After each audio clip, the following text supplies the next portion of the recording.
Arkadaşlar çubuklu sahile girmeyin. BK'nın yolundan devam edin. Alo. Çubuklu sahile girmeyin.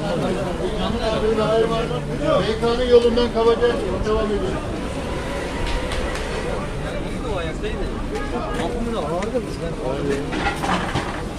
Arkadaş ya. Ne yapmış bunlar ya? Şuraya. Neredesin ya? Başka yaralılar nerede? İçeride bir tane geçmiş. Girdi içeri. Ya sakin. Dükkandan mı satar?